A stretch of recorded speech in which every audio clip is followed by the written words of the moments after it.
হরে কৃষ্ণ। আজ শুভ ইন্দিরা একাদশী ব্রত। তো সবাইকে ইন্দিরা একাদশী ব্রতের শুভেচ্ছা জানাই, প্রীতি ও শুভেচ্ছা জানাই। আজকে বিশ্বকর্মা পূজাও এবং শ্রীল ভক্তিচারু মহারাজের, স্বামী মহারাজের কিন্তু আবির্ভাব দিবস উপলক্ষে ব্যাস পূজা অনুষ্ঠিত হচ্ছে। তো ভগবানের পরম প্রিয় ভক্ত বিশ্বকর্মা, অর্থাৎ তাকে শিল্পী, দেবতাদের শিল্পী বলা হয়। তিনি দেবতাদের ইঞ্জিনিয়ার বলা চলে থাকে। তো তিনি যেগুলি করেছিলেন তার জন্য ভগবান বিষ্ণুর কাছে তিনি ভগবান বিষ্ণুর কাছে ভগবান বিষ্ণু খুব ভালোবাসেন।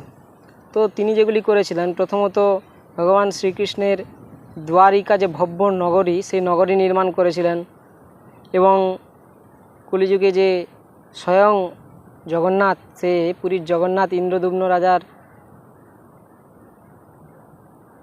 ডাক পেয়ে ভগবান বিশ্বকর্মা একজন বৃদ্ধের অবতার নিয়ে কিন্তু ভগবান বিশ্বকর্মা জগন্নাথ বলদেব সুভদ্রার মূর্তি কিন্তু তিনিই তৈরি করেছিলেন বা নির্মাণ করেছিলেন। এবং ভগবান বিশ্বকর্মার যে বংশধর নল নীল, তার দ্বারাই যে সেতু তৈরি হয়েছিল, সেই সেতুর দ্বারাই কিন্তু রামচন্দ্র কিন্তু লঙ্কায় পৌঁছতে পেরেছিলেন। এবং ভগবানের অলঙ্কার, ভগবানের অস্ত্র, সুদর্শন ইত্যাদি সব কিছু কিন্তু বিশ্বকর্মার তৈরি, এবং তিনি সেগুলিকে বিষ্ণুদেবকে কিন্তু সেগুলি প্রদান করেছিলেন। এবং ভগবান বিশ্বকর্মার কর্মফল হলো বৈজয়ন্তীমালা, যেটি ভগবান বিষ্ণুর অতি প্রিয় বা লক্ষ্মী দেবীর অতি প্রিয়। ভগবান শ্রীকৃষ্ণের যে প্রিয় মিত্র সুদামা, সেই সুদামার দিব্য ভবন এবং সুদামার প্রতিবেশীর যে ভবন বা গৃহ নির্মাণ করে দিয়েছিলেন বিশ্বকর্মা।